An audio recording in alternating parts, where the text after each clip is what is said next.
Pues muy buenas noches, agradezco aquí a Pepe Toño con sus palabras, siempre tan elocuente, ¿verdad, Pepe Toño? Y es cierto, pues ya muchos años de conocernos y pues agradecerle siempre, hicimos una muy buena amistad, sobre todo ustedes lo conocen, una persona siempre muy altruista, muy comprometido con la sociedad, siempre capacitando y muy solidario, cosa que le agradezco. Y ahora, cuando nos vimos en diciembre, en noviembre, que le invitaste para participar en esta sesión, le agradezco también por la invitación y con mucho gusto ver también caras conocidas, aquí saludarte, un gusto también estar contigo. Y equivocaste por ahí un día, ¿no? Cuando vio el anuncio me mandó un mensaje y me dijo, oye, sé que vas a dar una charla ahí en el Campestre. Sí, cómo no, pero yo me quedé con la idea que ya sabía la fecha, ¿no? El jueves me contesta, oye, me equivoqué, estoy aquí, no hay nadie, ¿cuándo es? Pero bueno, así pasa. Y también me da mucho gusto ver por aquí a un miembro del Consejo Directivo pues el presidente es miembro del Consejo Directivo de la Universidad Politécnica. Ahí nos vemos con frecuencia, el presidente de Campestre, Fernando de León. Fernando, exactamente. Entonces, pues sé y me da mucho gusto que a pesar de estar ocupados, nos demos tiempo para pues, apoyar a instituciones, organizaciones, algunos organismos, que siempre es importante pues, que se les apoye de manera externa para que puedan crecer y fortalecerse. Vamos a iniciar con la charla el día de hoy. Pepe me dijo que hablara acerca de la educación de los hijos y cómo ellos pueden construir un futuro.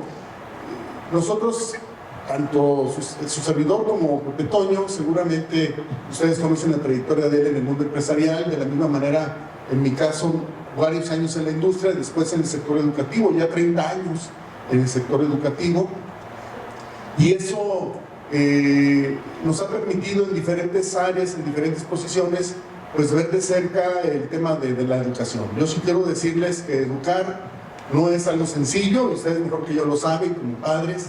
Educar es un arte, coincido con esa frase, no es fácil, a lo que a uno les funcionó, a otros no les funciona, a otros a lo mejor más o menos, y otros tenemos que adherirle, hacerle, buscarle, para que algo suceda en el camino, en el inter. Entonces, yo sí quiero decirles que no traigo la fórmula secreta, no vengo a inventar el hilo negro, vengo a compartirles parte de mi experiencia y lo que he visto también con algunos otros padres. Sí es muy interesante ver, por ejemplo, nuestra cultura aquí en Aguascalientes y la experiencia que tuve en Veracruz. Que Veracruz tiene 6 regiones, que son como 6 estados, y eso hace que cada región tenga una composición muy interesante porque hay cultura totalmente diferente en cada región. Formas de pensar, formas de hablar, formas de comportarse totalmente diferentes. Y eso también complica mucho la gestión, la administración y el comportamiento. Y el hecho de que creamos que con leer un libro o a lo mejor un artículo o escuchar una charla, ya con eso estamos del otro lado, pues no es así. Los que son padres y ya tenemos años en esto, sabemos que hay muchas variables, hay muchas situaciones complejas, pero entre más nos preparemos, entre más leamos, lógico que vamos a tener información y eso nos va a dar herramientas para poder trabajar. Quisiera compartirles una primera frase de este dramaturgo. William Arthur dice: el educador mediocre habla, el buen educador explica, el educador superior lo demuestra, pero el gran educador inspira. Yo les preguntaría, como padres, ¿en qué punto les gustaría estar? ¿En cuál de estos 4? Déjenme decirles que como padres tenemos que transitar en los 4. Lógico, como padres tenemos que inspirar, pero hay ocasiones en que tenemos que hablar, otras ocasiones tenemos que demostrar. Y sucede lo mismo en el aula, en la escuela, exactamente lo mismo. Lo que estoy haciendo ahorita en este momento, pues tengo que hablar, Y si nada más me la dedico a hablar, pues voy a estar en la media, ¿no? Es una palabra fuerte, mediocre, nos encontramos en la media, porque solamente hablamos. Pero si además de eso explicamos, bueno, ya damos un pasito. Pero si también a los hijos les ayudamos demostrando cómo son las cosas, cómo puede llevarse a cabo, bueno, pues también avanzamos un poco más. Pero si además a esos tres elementos logramos inspirarlos, pues lógico, es un valor agregado importante. Entonces, como padres, podemos transitar en esos cuatro elementos, pero siempre debemos de pensar en que la figura del padre, de la madre, es o que puede inspirar. La madre nos lleva una gran ventaja como padres, porque por naturaleza propia, pues la madre inspira por naturaleza propia. El padre, como padre nos encontramos fuera, trabajando, viajando, etcétera, haciendo nuestras actividades, y el poco tiempo que tenemos tiene que ser, como decimos muchas veces, de calidad. Y ahí es donde está el problema, ¿no? Porque en qué momento yo sé que es de calidad. Yo lo veo con mis hijos, con mi esposa, que pues, a lo mejor llega uno todavía a la casa pensando en ciertos detalles, ciertos proyectos, revisando algo, y entonces ese tiempo se empieza a diluir. Y ahí es donde empiezan los problemas, donde ya vamos dándole al tema de la calidad. Bien, ¿qué debemos considerar? Algunos puntos que me gustaría tomar en cuenta durante el desarrollo de esta charla. Vean, cada niño es único e irrepetible, cada adolescente, cada adulto, cada joven. Lo que funciona bien para uno puede que no funcione para otro, o a lo mejor en algo puede funcionar. Pero no quiere, esto quiere decir que no hay una fórmula secreta, ¿sí? Lo que decíamos al inicio. También es importante que consideremos estar presentes y apoyar a los hijos en ese camino, ¿sí? A veces por las mismas cargas de trabajo, el empleo, los proyectos que traemos, pues le dejamos a lo mejor la tarea a mamá. O caso más complicado, si también mamá está ocupada, está afuera, pues a lo mejor se lo dejamos a la señora o a los familiares, etcétera, etcétera, a la gente que está alrededor. Y eso nosotros nos damos cuenta que el siglo pasado muchas veces decimos, oye, pero es que antes no era así, la generación de nosotros era diferente. Pues sí, era diferente porque el contexto también era diferente. Mamá por lo general estaba en casa. Hoy papá y mamá están fuera. Y entonces ese contexto ha cambiado y ya no es exactamente lo mismo. Los valores han cambiado, ¿no? Y eso conflictúa o nos pone en una situación complicada, ¿no? Son variables que van afectando todo este proceso.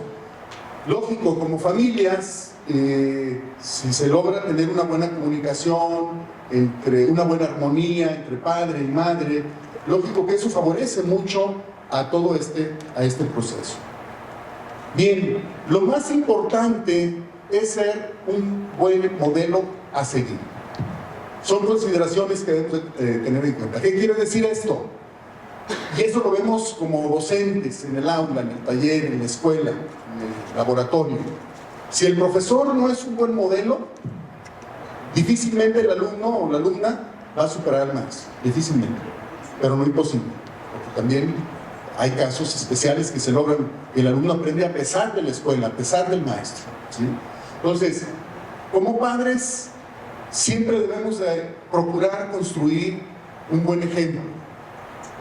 Y va muy relacionado con la frase que iniciamos de acto, ¿no? Ser inspiradoras.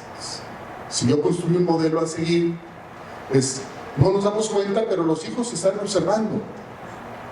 Y nos damos cuenta después, conforme van pasando el tiempo, que hacen los mismos gestos, las mismas posiciones, las mismas palabras, las mismas expresiones. A veces se sientan igual o se acuestan igual que el papá o la mamá y no nos damos cuenta. Y los hijos van creciendo. ¿Por qué? Porque van siguiendo ese modelo inconscientemente. Ya no digamos las palabras, la forma de pensar, los hábitos que se van generando precisamente en el interior del hogar. Y es precisamente un punto importante considerar. El modelaje que haga el papá o la mamá son de vital importancia en la formación de nuestros hijos. Bien, educar, yo les decía que no es una tarea fácil, que es prácticamente un arte, Y es una tarea que trasciende y nos desafía a nosotros como padres. Si pensamos que es una tarea fácil, pues estamos equivocados. Bueno, a lo mejor es fácil, pues nace un niño, ahora me lo cuida la señora o lo mando a la guardería y a lo mejor ahí lo educan. No nos quejemos al final de que el hijo o la hija no piensa igual que nosotros o no tiene los mismos hábitos o las mismas costumbres que en el hogar. ¿Por qué? Porque no lo estamos educando, no hay esa influencia, no hay ese modelaje, no hay esa inspiración, no hay ese acompañamiento que quisiéramos. Lo están haciendo otras personas por nosotros. Y es ahí donde empieza a haber esas diferencias. Por eso es trascendente. ¿Por qué es trascendente? Porque es para la vida. Porque, voy a poner un ejemplo, voy a hacer una analogía, lo que pasa en las organizaciones. ¿Por qué recordamos a un director o a un directivo de una organización de otro? ¿Cuál es la diferencia de un directivo a otro? Pasan los años y nos recordamos, mira, aquel director o aquella persona hizo bien o tenían cosas muy buenas. Y como dice el dicho, nadie sabía lo que tenía hasta que lo había perdido. ¿Cuál es esa diferencia? ¿Por qué recordamos a una persona de otra o de muchas a una en específico? Precisamente por este concepto, la trascendencia, ¿sí? Y los hijos nos van a recordar por eso precisamente, porque logramos como padres trascender. ¿En qué? En ese modelaje, en ese ejemplo, en ese acompañamiento, en esa demostración, en esa explicación. O quizá en una semana a lo mejor el padre pudo ver a sus hijos en poco tiempo, pero cuando estuvo en el momento oportuno le resolvió algo y eso hizo que marcaran la diferencia. Claro, así como estos son elementos que se van juntando y van marcando esa construcción a lo largo de la vida de los niños, los adolescentes y los jóvenes. Implica que como padres proporcionemos una base sólida. Es como cualquier edificio, cualquier construcción, cualquier proyecto en la vida, si no tiene una base sólida, ante cualquier adversidad o situación, ese proyecto se va a desmorontar. O esa construcción, o ese deseo, ese anhelo, si no tiene una base sólida, pronto va a desaparecerse. Entonces es importante que como padres pensemos en dotar a nuestros hijos a temprana edad de bases sólidas. Y ahorita vamos a ver a qué nos referimos. Yo quiero decirles que allá en los 90s, a finales de los 90s, cuando se empieza a hablar otra vez en las universidades de los valores, de los principios en el comportamiento humano, había una tendencia muy fuerte que se decía, oye, la iglesia está otra vez queriendo meter su doctrina en la formación, en las universidades públicas. Cuando había estudios importantes que se generaron de las grandes universidades, donde decían, ¿por qué nuestros egresados, que son reconocidos mundialmente y tienen posiciones clave en ciertos lugares, ministros, presidentes, grandes CEOs en corporativos mundiales, ¿por qué tienen algo que los empezaba a caracterizar? Problemas de corrupción, nepotismo o gente muy déspota. Y se dieron cuenta que era necesario retomar las bases. ¿Cuáles eran esas bases? Pues precisamente hablar de las famosas soft skills o del aspecto humano, de la inteligencia emocional, aspectos que tenían que fortalecer a la persona. Y se empezaron a retomar todos esos elementos hacia adentro del proceso educativo. Y mucha gente empezó a querer detener todo eso. Y hoy por hoy, en la actualidad, nos damos cuenta que después de casi 30 años sigue siendo el mismo problema.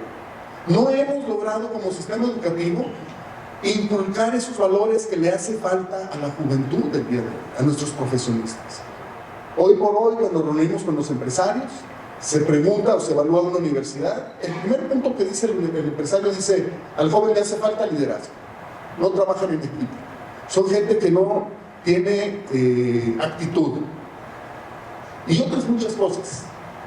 Valores, llegan tarde, no son puntuales, mienten, muchas cosas que nos podemos sacar una lista impresionante. Otra vez, el aspecto humano, faltan bases sólidas para construir una sociedad o construir que es el núcleo de la sociedad, la familia, una familia sólida con valores. Desarrollar habilidades adecuadas para enfrentar los desafíos de vida y alcanzar sus metas. Estas habilidades, bueno, ¿cuáles son? ¿Qué habilidades tenemos que desarrollar en el hogar? Como padres nos podemos preguntar, ¿qué podemos hacer? ¿Qué se requiere? ¿Cuántas veces hemos escuchado? Bueno, ahora hay muchísima información. Para los de mi generación, pues era ir a la biblioteca o comprar un libro. Hoy no, hoy el aspecto digital es una bendición si lo sabemos utilizar bien. En nuestro tiempo era ir a la biblioteca o conseguir libros, o a lo mejor el hermano mayor me daba los libros, o el vecino me vendía libros, etcétera, y podíamos leer, pero resulta que esos libros tenían 5, 10, 15 años de haber sido escritos. Hoy no, hoy podemos generar un artículo y a la velocidad de la luz estar en cualquier parte del planeta. Es una situación buena, pero que también puede encontrarse o utilizarse de manera negativa. ¿Cuáles son esas habilidades que se requieren desarrollar? Un ejemplo, si ustedes quieren un burdo, dice uno de los libros, Padre Rico, Hijo Pobre. ¿Por qué? Pues porque a lo mejor yo tuve una infancia difícil, fue complicada mi infancia, mi padre no me escuchaba, o crecí solo, etcétera, etcétera, y yo no quiero que sufra así mi hijo. Entonces le damos todo, ¿no? Que no sufra lo que vi. Y estamos ya construyendo un ser humano, formando, porque todo se le está facilitando. Es un ejemplo, ustedes quieren burdo, pero así hay muchísimos. ¿Qué sucede con aquel experimento científico cuando agarra la larva, hace una incisión y ve qué pasa con la mariposa? Hace la larva al 100%, abre la larva al 100% con un cúter y la larva se arrastra, no vuela. Bueno, hace a la mitad de la incisión y medio quiere volar, pero no puede. Bueno, a lo mejor nada más un cuarto, ¿no? Pues resulta que sale la larva, la mariposa, empieza a volar, pero muere mucho más rápido que las demás. ¿Cuál es la conclusión de los científicos? Bueno, que en el momento que la mariposa hace el esfuerzo completo de la larva, ese esfuerzo, ese sacrificio, la sangre, tiene una palabra técnica específica, no la recuerdo en este momento, empieza a circular por todas el cuerpo de la mariposa, se irriga, músculos, tendones, en todos lados, y logra capturar la energía y la fuerza que requiere. Y bueno, lo mismo pasa con los seres humanos, cuando como padres somos sobreprotectores. ¿Cuál es ese término medio? Nadie nos lo enseña. No, en la escuela no nos enseñaron eso. Aunque hay una escuela para padres, de todos modos caemos en el mismo error. Porque lo hemos leído, lo hemos visto, oye, el hijo de fulano, fíjate. Son ejemplos o contraejemplos que podemos utilizar como experiencia y no repetirlos, pero los volvemos a repetir. De una u otra forma, a lo mejor no del mismo tamaño, pero sí los volvemos a repetir. Y todo eso es precisamente uno de los retos más grandes que tenemos, desarrollar las habilidades en nuestros hijos, en los adolescentes, en los jóvenes. Y si lo ligamos o lo cruzamos con las diferentes etapas de la vida es complicado, ¿no? Como niños no hay problema, los dosificamos o los moldeamos, pero llegan a la adolescencia y ¿qué pasa? A todos nos toca vivir eso. Todos pasamos una situación complicada con los hijos a la edad de la adolescencia. Y ahí es donde se hace más complicado. Pasamos eso y estamos del otro lado. Ahora vienen otro tipo de problemas. ¿Sí? Ahí es donde empezamos a ver si los cimientos que pusimos resisten la tempestad. Entonces, ese es uno de los puntos más importantes, esos desafíos de la vida y que ellos puedan alcanzar sus metas ya como seres humanos.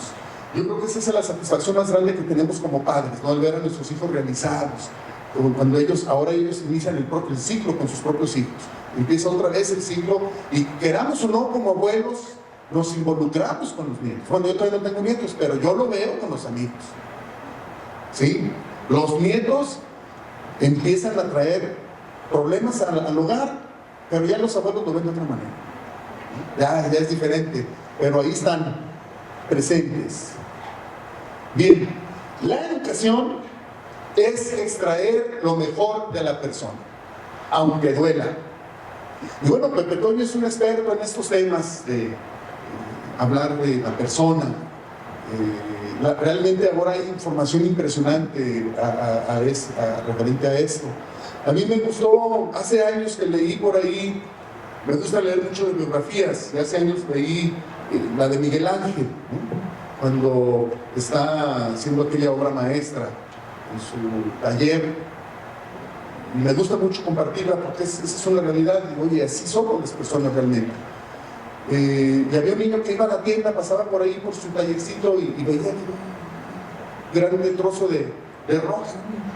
¿Sabe qué estar haciendo el señor medio loco, ¿no? Todos los días, en la mañana, a mediodía, y ustedes saben los niños cómo eran inquietos. En aquel tiempo no había televisión, pues con ellos se estaban en la calle los niños, ¿no? Y cuando en una ocasión regresa este niño y va a la puerta del taller, dice la biografía, que contempla, ya no estaba esa piedra, estaban más bien muchos trozos de piedra y había una hermosa escultura en el centro del taller. Se sorprendió el niño y corrió con donde estaba Miguel Ángel y le dejaba la túnica y le dice, oiga, ¿cómo le hizo? ¿Cómo sabía que adentro de la piedra estaba esa cosa? Y Miguel Ángel solamente le dijo, bueno, solo le quité lo que le estorbaba. Entonces así somos muchos de nosotros, nuestros niños, hay cosas que a lo mejor les estorban. Nosotros también como personas nunca vamos a dejar de crecer. Necesitamos quitarnos lo que nos estorba. Extraer lo mejor de la persona. Creo que eso es lo más difícil. Saber que hay un potencial y cómo lograr que ese potencial florezca en la persona.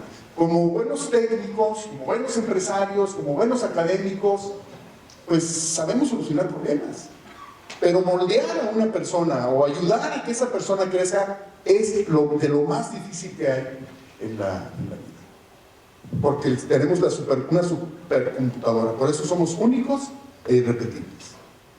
Y quizás estamos diciendo que sí, como dicen los chicos, nos cae el 20, pero nos damos la vuelta y seguimos siendo la misma persona. Entonces, son elementos que debemos de considerar precisamente al momento de educar. ¿Qué es una base sólida? ¿Qué podemos considerar como base sólida para nuestros hijos, en la familia? Les traigo una frase que en lo personal me encanta, y seguramente ustedes la leen, y no es catecismo.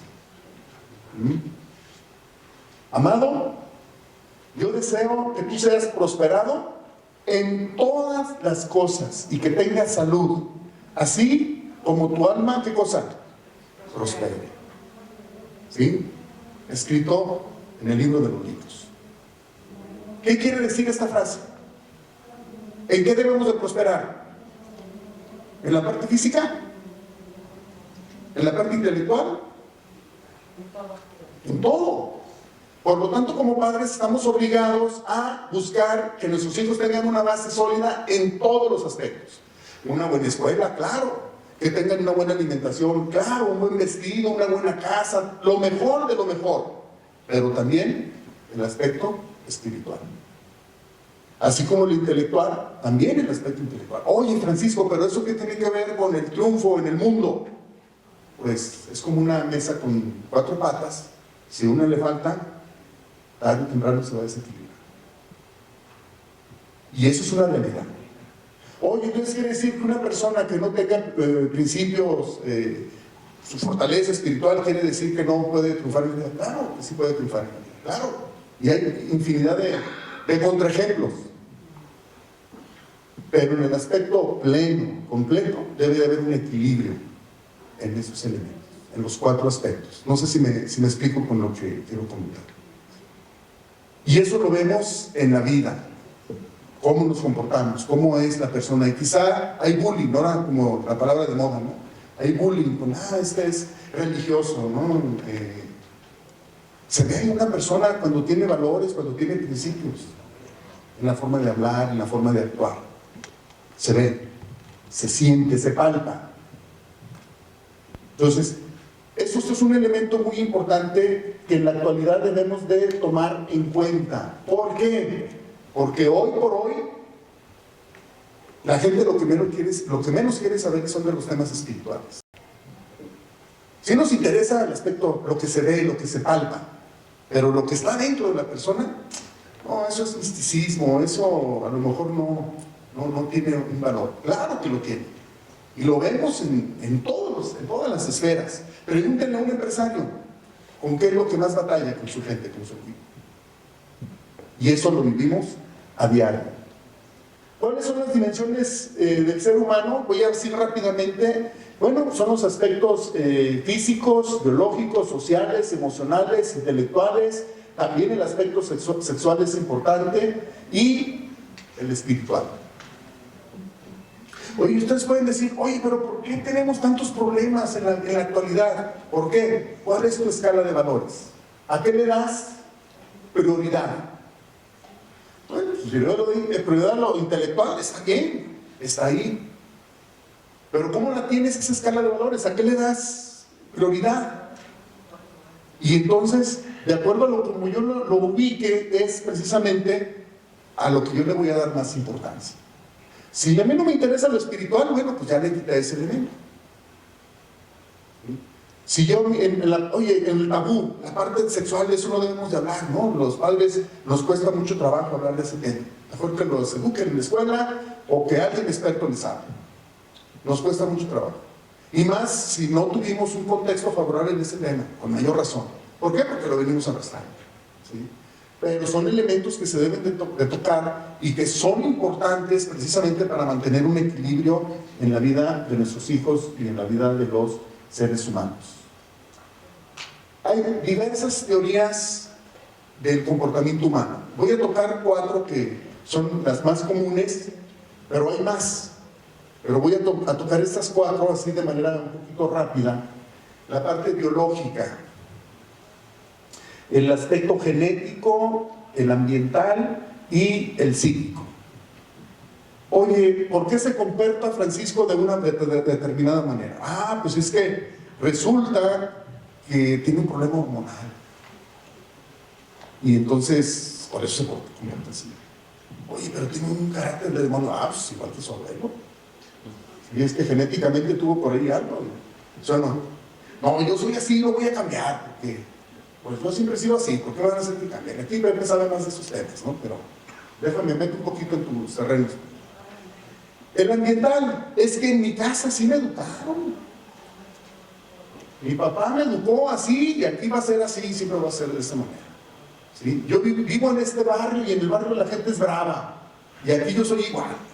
Y hay estudios o casos de análisis donde gemelos, uno se cría en un lugar privilegiado y en otro un lugar vulnerable, y crecen, y el otro se hace un pandillero y el otro se hace una persona de bien, un empresario, educador, etcétera, etcétera.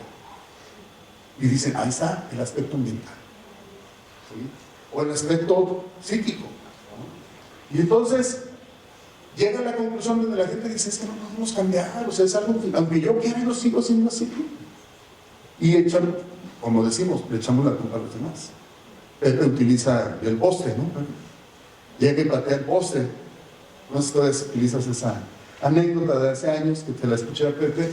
¿Por qué? Buscamos, ¿no? Buscamos a quién le vamos a echar la culpa, a quién vamos a culpar. Pero saben, hay algo muy importante, que la naturaleza, Dios, como queramos llamar, nos ha dado libre albedrío. Y es cierto, sí tenemos esas como cadenas, pero al final el que decide qué hacer, qué decisión tomar, ¿quién es? Nosotros mismos. Y esto, por ejemplo, me gusta también mucho utilizar la experiencia de Viktor Frankl, la logoterapia, cuando él está en este campo de prisioneros. Él analiza, ¿por qué se mueren los más fuertes? ¿Qué está pasando? ¿Por qué el otro? Y yo estoy todo raquítico y algunos estamos todos mal, somos los que más sobrevivimos y estamos aquí vivos, ¿qué está pasando? Y él analiza y llega a la conclusión de que al final ese anhelo por vivir, ese deseo, esa visualización de a dónde llegar, los mantiene vivos, con energía, con fe, a pesar de las circunstancias. Y al final es una de las frases más preciosas, ¿no? La escribe, dice, podrás arrancarme este cuerpo, lo podrás mutilar, lo podrás hacer en pedazos, Pero al final, el que decide qué hacer, qué decisión tomar, ¿quién es? No. Entonces, es muy importante que sí es cierto, eso afecta. En mi casa, por eso a veces en la familia pueden haber 5 hermanos, oye, nos ubicamos igual, pero son diferentes al final todos. ¿Por qué? Porque al final cada quien decide qué va a hacer cómo. Pero hay algo que el cerebro no olvida: los valores y principios que como padres inculcamos en el hogar. No sé si me explico. Al final, en algún momento, el cerebro, el subconsciente, como le queramos llamar científicamente, va a decir, no me importa, lo hago. O bien, voy a recapitular.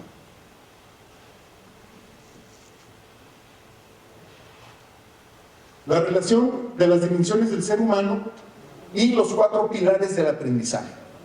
Fíjense, ese es un tema, es un libro que se publicó en el 95-96, Jacques Delors. Lo escribe este francés, una comisión que se hizo, y habla de los 4 pilares del conocimiento. El primero es que debemos de enseñar a nuestros hijos a aprender y a conocer, o aprender a conocer, aprender a hacer, a aprender a vivir juntos y aprender a ser, ¿sí? ¿No se les hace conocidos esos elementos que pedimos a diario en la industria, en la sociedad, en las organizaciones? Las personas tenemos que aprender a conocer, a aprender a hacer, a aprender a vivir juntos, convivir, trabajar en equipo, relacionarnos colaborativamente. ¿De qué es lo que más adolece el mexicano? No sabe trabajar en equipo, y es de lo que más hablamos. Aprender a ser. Y vean, aprender a ser persona, pues incluye los 3 anteriores. Es algo que ya se hablaba. Déjenme decirles que en la educación no hay nada nuevo, ¿eh? Hay una frase también que es bíblica que dice: no hay nada nuevo debajo del cielo. Y en la educación es exactamente lo mismo. Todas las nuevas teorías educativas, modelos educativos, no crean que son de los científicos actuales, o de los pedagogos actuales. Todas esas ideas estuvieron en el pasado. Sócrates, Platón, se van recogiendo y se van acomodando, ¿sí?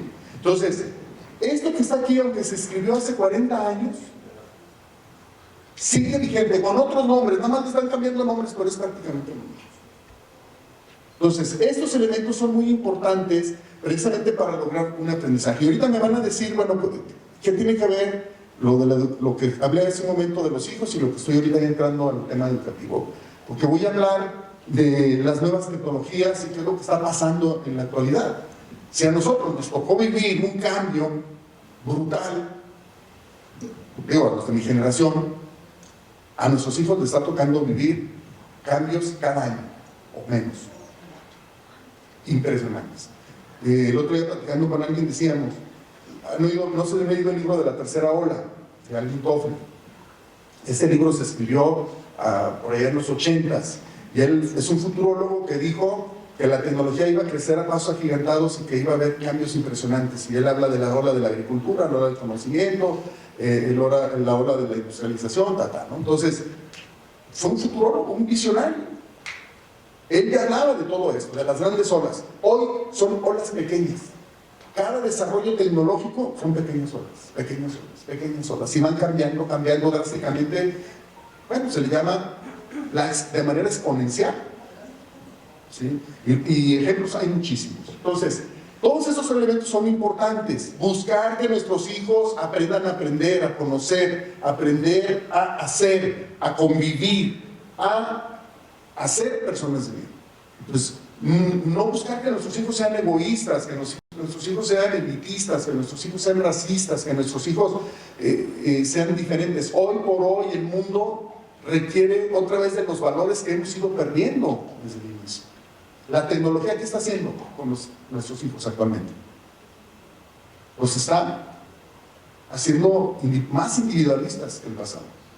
Los está excluyendo, ¿sí? Preferimos que se queden jugando ahí las horas, no juegan, la chincha al agua, no sé, el trompo, el palero, todo lo que jugábamos, a las escondidas. Es más, yo les digo a veces a mis hijos y se burlan de mí porque no saben a lo que me refiero. ¿Sí?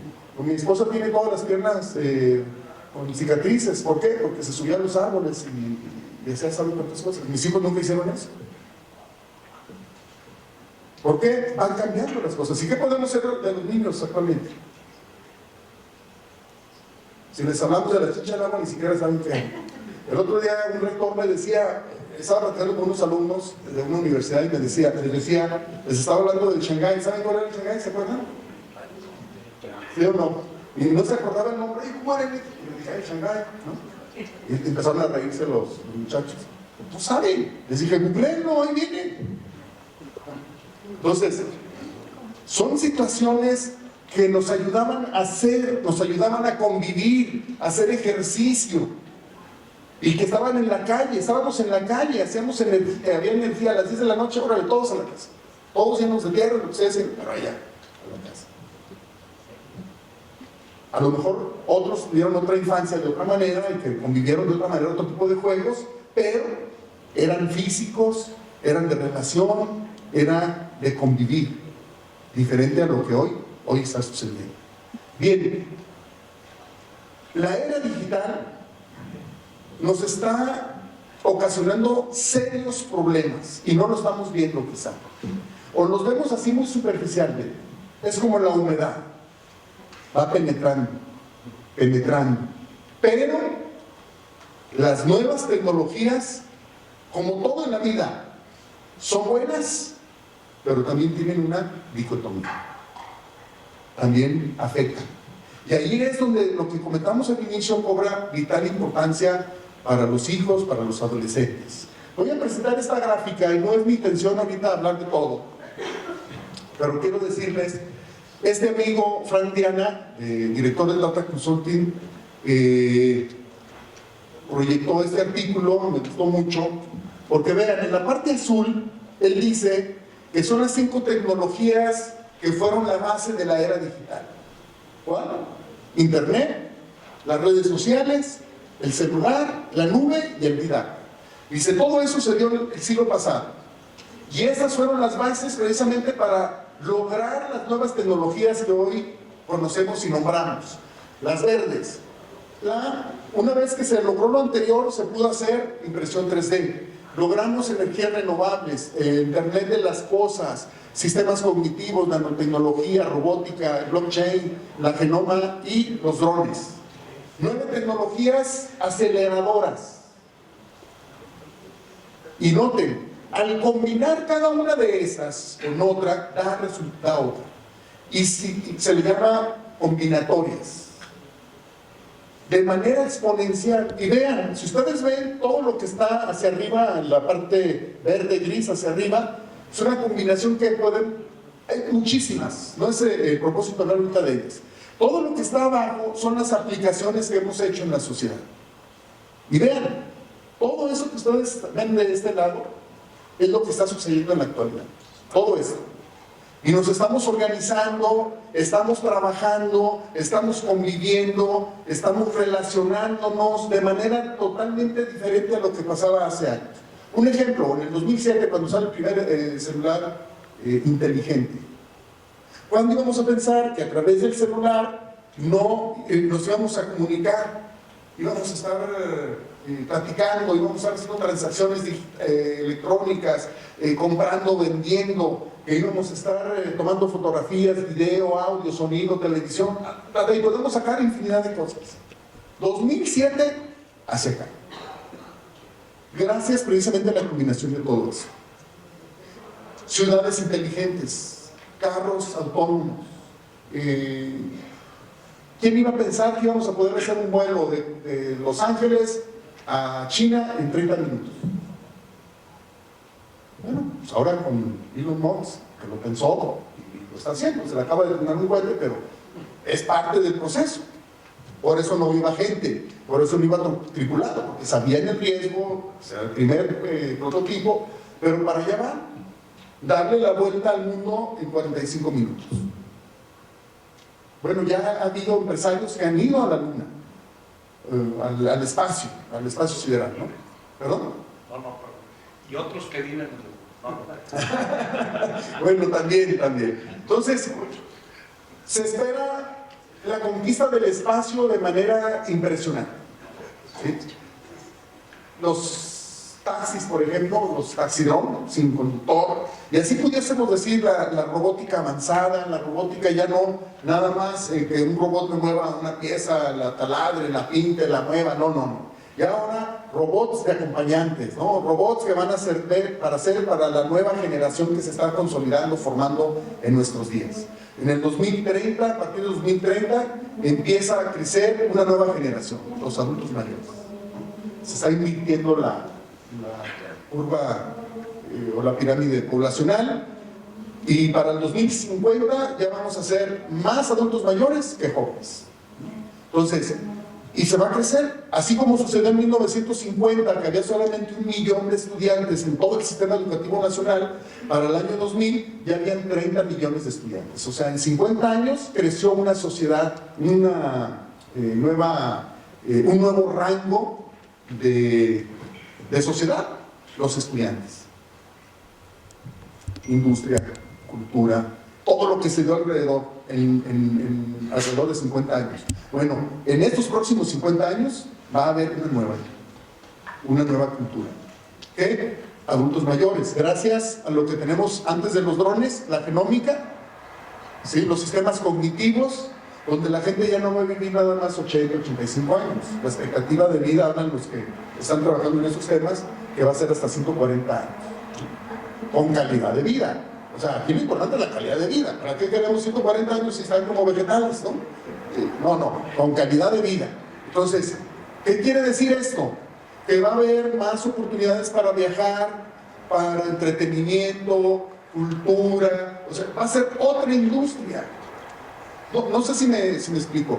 Culturalmente es algo que no tenemos. ¿Por qué? Porque la expectativa de vida para adulto mayor a lo mejor es después de que se pensiona 15, 20 años, ¿no? Y a los que va bien a lo mejor 30 años.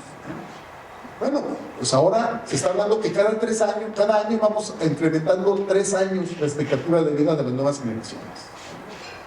Bueno, gracias a todo esto. Y aquí viene, por ejemplo, todos los elementos que se están generando hacia el interior. Y esto lo dicen los científicos y futurólogos. Los educadores vamos muy atrás en todo esto. No estamos preparando a las nuevas generaciones. Esa es la realidad. Yo les decía el otro día en un foro, tuve la oportunidad de irme a trabajar, como dijo Pepe Toño, a otro estado, de 2005 al 2000, regresé en octubre del 2020, a Aguascalientes, y me sorprendí. 550 carreras se ofertan en todas las universidades del estado. 550 carreras. De las 550 carreras solamente hay 5 relacionadas a las nuevas tecnologías. O sea, ni el 1%. ¿Por qué? Porque a los niños no les gustan las matemáticas, no les gusta la física, no les gustan las probabilidades estadísticas, que son las bases para las nuevas tecnologías. ¿Qué estamos haciendo? Así como sucedió el siglo pasado con la primera revolución industrial, la cuarta revolución industrial, que es esto que les estoy presentando aquí. ¿Qué va a suceder? Se va a ampliar una vez más la desigualdad.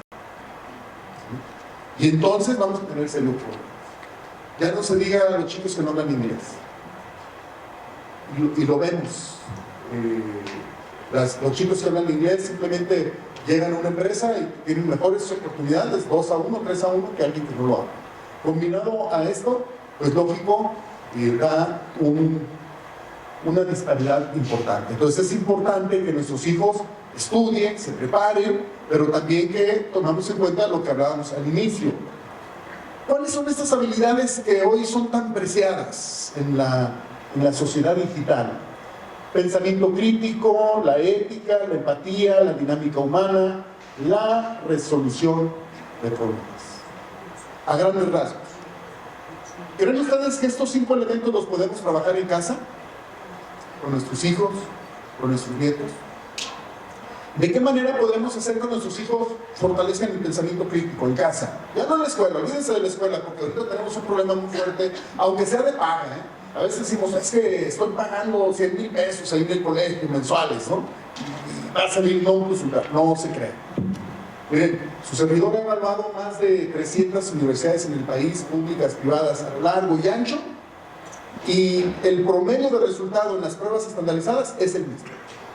El mismo, de una pública a una privada. Claro, aún muy diferente, tiene ciertos beneficios, claro, con quien estudia, las relaciones, el maestro, la cultura, claro. Pero cuando hay una prueba estandarizada, es el mismo resultado. No sé si me explico con lo que quiero decir. Claro, a lo mejor estudia con el hijo de Slim y hay una buena relación para hacer un negocio más adelante. Ahora, sí es muy importante, en la prueba estandarizada de salida ese resultado, a los 3, 4, 5 años, sí despega más el que estuvo en la privada. ¿Sí me explico? Despega mucho más. ¿Por qué? Por todo lo que habíamos comentado. Pero no es nada más la escuela, es lo que se vio en casa, el ejemplo de papá, mamá, del abuelo. No creen que, es que fue la escuela. No, es el bagaje, esa base sólida de la que hablábamos hace un momento, que viene desde la casa. A diferencia de una universidad pública, una institución pública, que los papás son trabajadores, que los papás no tienen libros en casa, que a lo mejor no hay una plataforma digital, pues lógico que le va a batallar más ese muchacho. Pero también desarrolla otras características que no tiene el de una familia donde sí tiene todo. El coraje, el hambre de salir adelante, sí lo tiene el que no tiene todo. No sé si me explico. Entonces ahí se compensa. Fíjense, en Veracruz, perdón que contextualice, pero es importante. En Veracruz, cuando su servidor llegó allá, en Veracruz hay 1,300 telebachilleratos. Telebachilleratos, o sea, sale una comunidad alejada, en una escuelita ponen la televisión y son con video, o a veces en internet, pero como no es complicado de internet, son videos. Entonces su servidor cuando llegó, pues, con el paradigma de Aguascalientes, y andábamos en los primeros lugares nacionales en aquel entonces, en el 2000, 2005, cosa que no pasa hoy, se los digo, tristemente es la realidad. Hubo un retroceso, se dejaron de hacer muchas cosas en el estado, esa es la realidad. No entran los chicos de telebachillerato. Fue mi primera. ¿Por qué? Porque hay mucha deserción, no le echan ganas. Pero dije, no puede ser así tan drástico. Hicimos un estudio con 400 chicos que se dieron de baja y empezamos a analizar y empezamos a hacer comparaciones. Los mejores eran en resultados académicos los cebetes, igual que lo que pasa aquí. Pero en deserción eran los más altos los cebetes. ¿Por qué? No les gustaba la carrera, o se desanimaban, o había una oportunidad en otro lado y se iban. Y los de telebachilleratos eran los más altos en eficiencia terminal. Con 7 si tú quieres, pero terminaban. ¿Por qué? Porque estaban acostumbrados a trabajar sin maestro. No esperaban que el maestro les dijera, pónganse a leer, pónganse a hacer esto, pónganse tal. No, ellos. Y déjenme decirles, a diferencia de nuestra entidad con la de allá, estos chicos vienen de las comunidades alejadas, de 3, 4 horas, y se quedan a dormir 5, 7, 10 chicos en un cuarto. Toda la semana, mal comido, hacen una comida al día, y ahí están. Porque saben que es una oportunidad que tienen para cambiar su vida. A diferencia de alguien que tiene todo. Es que mi papá, no hay problema, mi papá me lo resuelve. O en la escuela, esa es la otra. Es que se va la colegiatura. También pasa eso. Entonces, ¿qué podemos hacer? Pensamiento crítico. Hay muchos juegos, muchas actividades. Ahora que está muy de moda el Xbox, en lugar de que están nada más jugando box, hay juegos que también les enseñan cultura, historia, y que también son de ejercicio, de actividad, ¿no? Y así como eso hay muchas cosas que se pueden usar, pero hay que ser, como padres, ir un poquito más allá, documentarlos también, qué es lo que están haciendo, qué es lo que están jugando, con quién conviven, cómo podemos cambiar las cosas. Y cada uno de esos elementos se pueden desarrollar en el hogar, favorecer, promover. Si la escuela no lo está haciendo como debe de ser, bueno, en la casa podemos hacer, de manera intencional, pero no olvidarnos también. Bien, hay un elemento que debemos de tomar en cuenta. Ay, ¿qué pasó? ¿Qué me subió? A ver, mi ingeniero de sistemas aquí, como que me dio un toquecito y se cortó. Algo en el cañón central, porque los laterales sí están bien, ¿no? ¿Sí?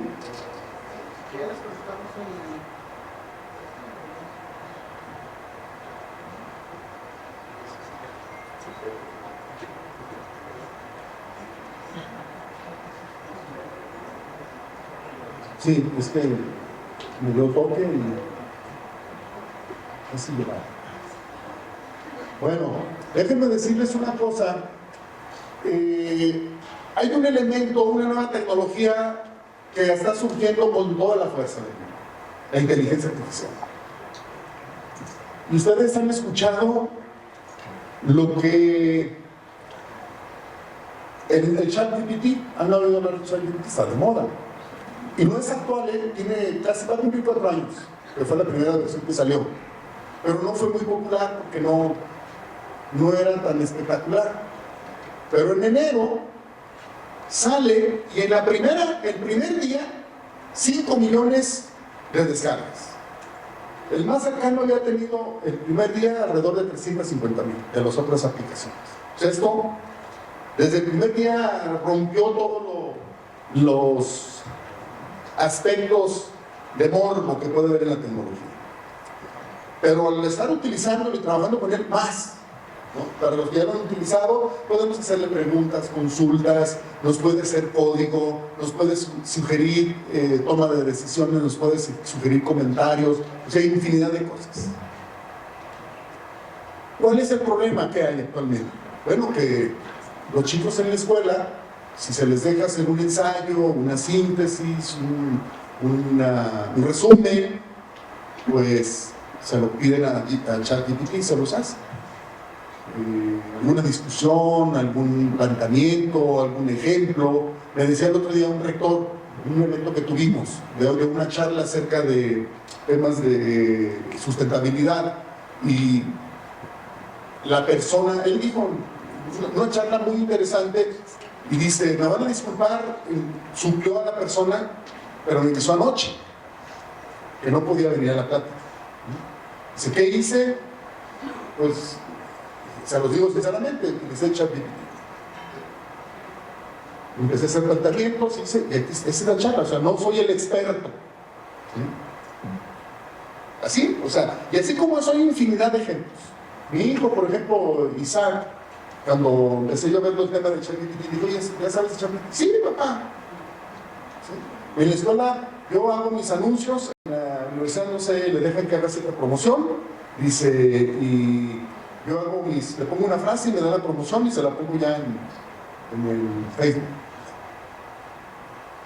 O sea, y así como eso hay muchas cosas. ¿Qué está afectando? Que si antes los chicos no pensaban con esto, si los profesores no preparaban la clase con esto, menos. Pero fíjense, no es en sí la aplicación, porque como toda, así como surgió la energía atómica surgió precisamente para un beneficio de la humanidad. Pero a alguien se le ocurrió del otro lado y dijo, no, que también sea un tema que nos ayude a destruir. Así la inteligencia artificial. Ahorita vamos a ver varios elementos. No se preocupen, ahorita seguimos, aquí yo voy trabajando con este tema. Entonces, ¿cuál es el problema de este tema?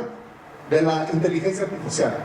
¿Para qué nos sirve la inteligencia artificial? Fíjense, hay varias plataformas, infinidad de plataformas. Está ChatGPT, Astesia. Astesia es para hacer videos. Yo, por ejemplo, me puedo grabar y saco un avatar, y ese avatar lo programa la inteligencia artificial, yo le pongo el texto y el avatar habla conmigo. O sea, yo ya no necesito grabar videos cada vez que lo quiera hacer. ¿Sí? Claro, ahorita cuesta hacer $1,000 un avatar, ¿no? Eso cuesta. Pero si me gusta la programación, yo lo puedo hacer de manera lo puedo llevar a cabo con un software gratuito, también se puede, pero me tengo que meter. Si no sé programar, pues compro la aplicación y me lo hace. Entonces, ya existe eso. Yo también, hay otra aplicación que se llama Tome, que es para aplicaciones de PowerPoint, donde yo le puedo decir, oye, voy a hablar de tal tema, proponme las gráficas, los dibujos, y él presenta los dibujos y ya no tengo que andar buscando. ¿Sí? Para hacer discursos, para lo que ustedes quieran. Ya hay infinidad de plataformas de inteligencia artificial. O sea, ya está todo al alcance de nosotros. Nos está facilitando la vida. Tal fue la preocupación de los grandes desarrolladores de tecnología que se juntaron y dijeron, oye, aquí armas, va a pasar algo, firmemos un acuerdo. Pero si lo firmaban, China y Rusia no lo iban a hacer. De hecho, la guerra entre estas tres potencias está a todo lo que da. El que logre dominar la inteligencia artificial va a ser el dueño del mundo en los próximos 100 años. Entonces, y ustedes saben, hemos visto muchas películas que son ciencia ficción, pero ya es la realidad. Hace poco salió una de la Casa Blanca, si no mal recuerdo, donde unos misiles traen reconocimiento por inteligencia artificial. No sé si por ahí la vieron, no recuerdo cómo se llama. Donde escaneaba la ciudad, donde veían a la persona, le disparaban. Uno dice, no, eso no puede ser. Es cierto, esa es la realidad. Con los drones todo es posible. Entonces, la inteligencia artificial ha adquirido algunas habilidades notables para manipular y generar lenguaje, ya sea con palabras, sonido e imágenes. ¿Han escuchado ustedes, por ejemplo, hace poco a Donald Trump lo hackearon, hicieron un fake con inteligencia artificial? Voz igual. Oye, es que dijo y no es cierto, le hackearon la voz, la acomodaron. Eso es una realidad. De hecho, en los países desarrollados ya se están generando también normatividad, leyes de cómo saber si es inteligencia artificial. Yo puedo decir algo y después decir, no, son fake. ¿Cierto o no es cierto?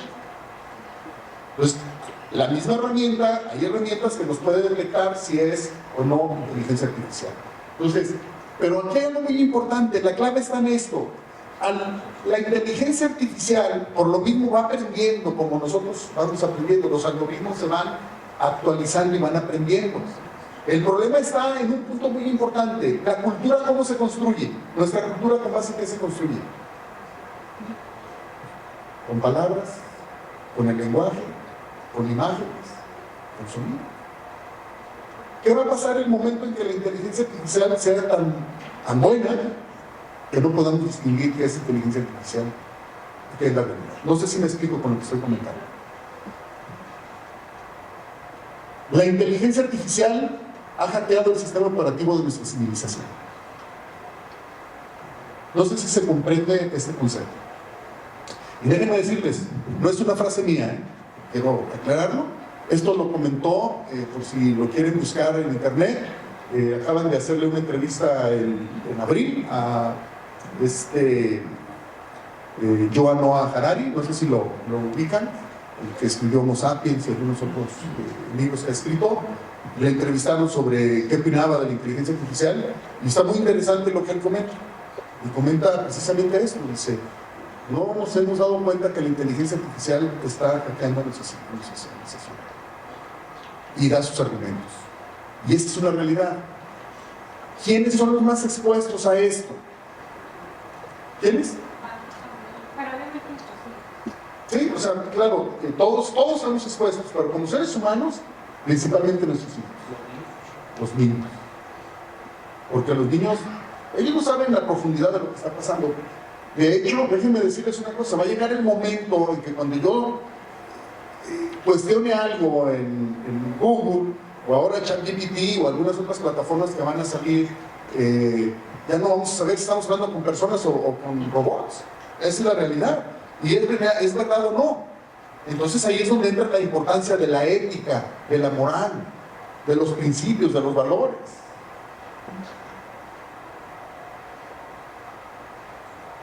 Vean, los dogmas no son realidades físicas. Más bien son mecanismos culturales que creamos invitando mitos y describiendo escrituras. ChatGPT puede ser eso. Hoy, si alguien me pide una tarea o alguien me pide un trabajo, inclusive un trabajo, yo le digo al ChatGPT que me lo haga, me lo proponga y lo hago. Pero como soy raquetón, no lo leo, no lo analizo y así me entrego. Y ya se creó, ¿qué cosa? Una propuesta. ¿Sí? Entonces, esto es muy importante porque el idioma es de lo que está hecha casi toda la cultura. O sea, ven la profundidad o la importancia de la inteligencia artificial en la sociedad. El dinero también es un artefacto cultural. Y eso lo vemos ahora con la moneda. 90% del dinero que circula en el mundo ya no es físico. Se ha creado una nueva cultura con base en la inteligencia artificial. Y entonces vean, lo que le da valor al dinero son las historias que los banqueros nos cuentan a nosotros. Esos ministros de finanzas, esos gurús de las criptomonedas nos cuentan, que ellos nos dicen y nos hablan y nos dicen, oye, sí funciona o no funciona. El reto o el conflicto actual es entre lo físico y lo virtual. El dinero físico, el oro o la criptomoneda. Para allá vamos. Una nueva cultura que también está impulsando la inteligencia artificial. ¿Qué nos va a suceder una vez que la inteligencia humana se vuelva, inteligencia no humana se vuelva mejor que el ser humano promedio para contar historias, componer melodías, dibujar imágenes y escribir leyes? ¿Qué nos va a suceder? Y es que hay una realidad. ¿A quién le gusta leer? Ok, bueno, digo, hablando globalmente, ¿a quién le gusta escribir, leer, decir poesía, cantar? Eso, muy bien, te felicito. ¿Sí? Imágenes, ¿a quién les gusta pintar? Muy bien. Bueno, ojalá y así fuera el planeta. Pero México tiene el índice de los índices más bajos de lectura, de los índices más bajos de matemáticas. Y tenemos buenos matemáticos, porque últimamente muchos chicos han ganado concursos internacionales. Pero estoy hablando del promedio. ¿Sí? Entonces, ¿qué va a pasar cuando ya no podamos distinguir en que si lo que me están diciendo es real o no? ¿Cómo se forman las religiones? Las sectas. ¿Con base en qué? Vamos a echar a ChatGPT que nos construya una religión, ¿no? Y no la construye. Hay gente que dice que ha hecho libros utilizando ChatGPT.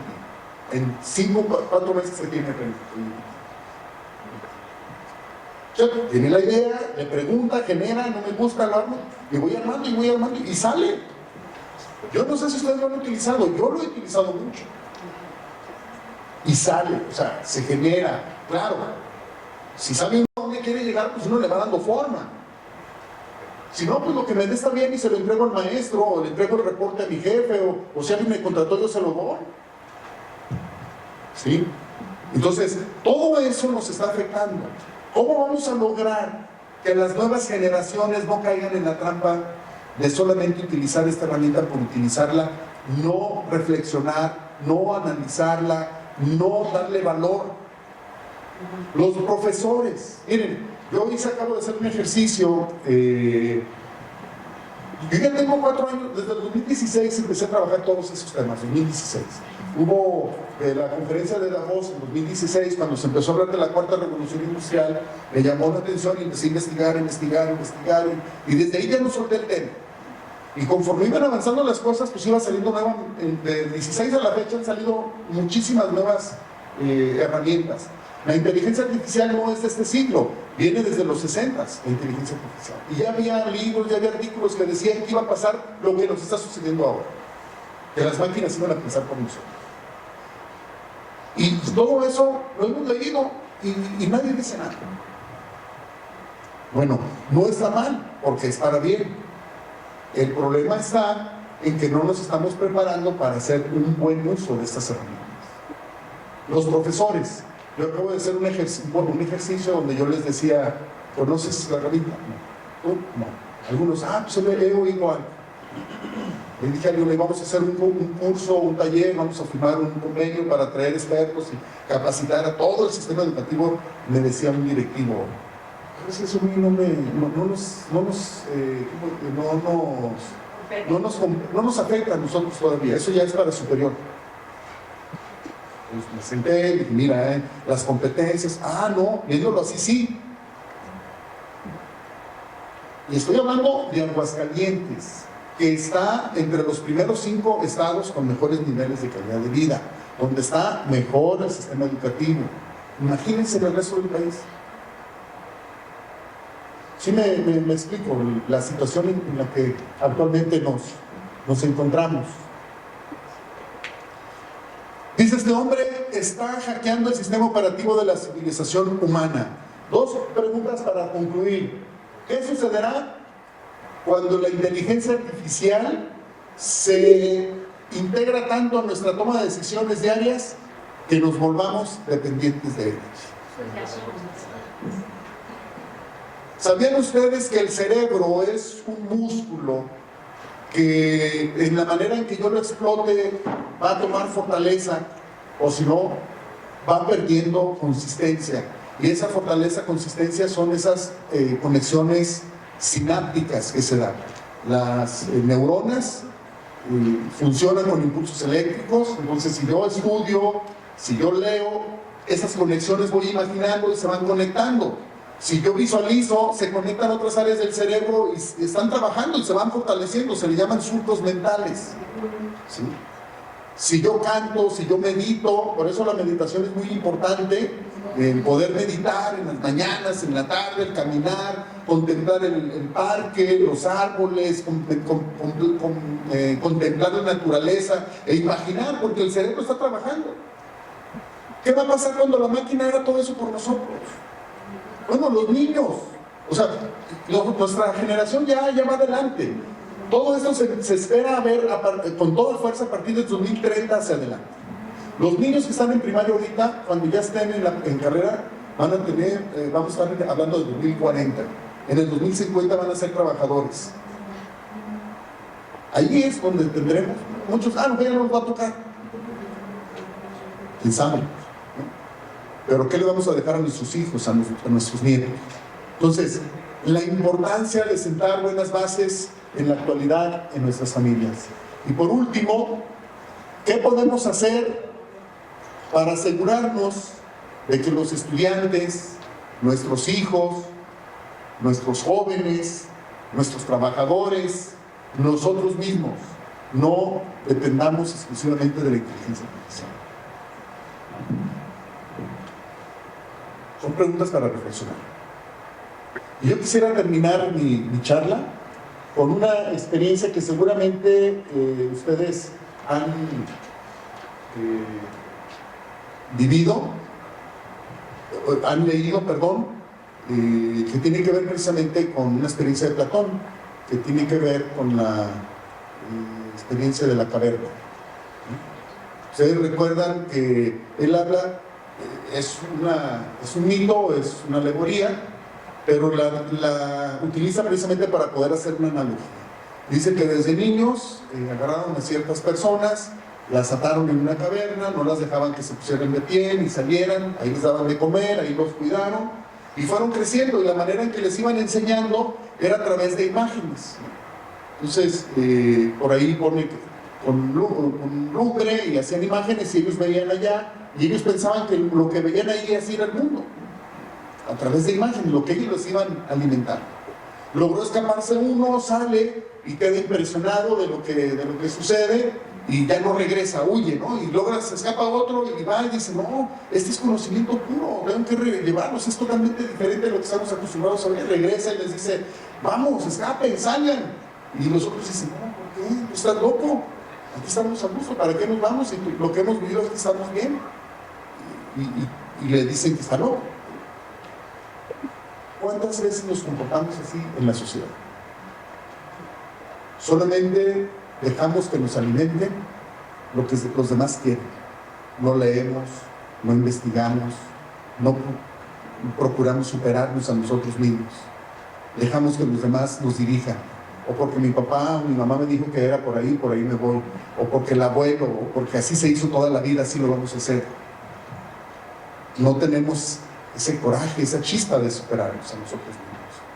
Entonces, la alegoría de la caverna de Platón es muy importante, precisamente para que nos demos cuenta que a lo mejor las cosas son de otra forma, no exactamente como se lo estoy viendo.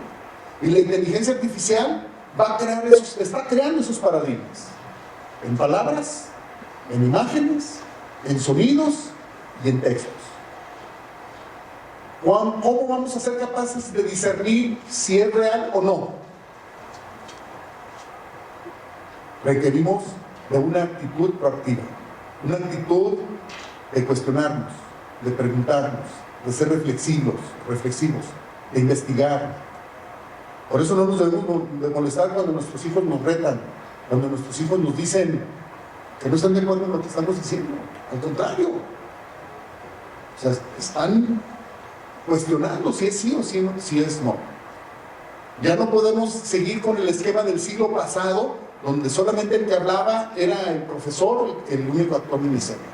Hoy requerimos de líderes, de gente independiente, gente que tome decisiones, que sea de avanzar, de tomar decisiones que crean que sean éticas, morales, justas, aunque se desplomen los cielos. 10 pasos que debemos de tomar en cuenta para concluir. Número 1, debemos de inculcar valores sólidos. 2, debemos fomentar la curiosidad y el aprendizaje continuo. 3, debemos ayudarles a desarrollar habilidades sociales. 4, debemos fomentar la independencia y la responsabilidad. 5, cultivar una mentalidad positiva. 6, establecer metas y objetivos. 7, debemos enseñar habilidades financieras. ¿Cuándo nos enseñaron eso en nuestra generación? Fomentar habilidades de comunicación. Debemos de fomentar la pasión y el compromiso. Y debemos de promover el equilibrio entre el trabajo y la vida personal. Difícil.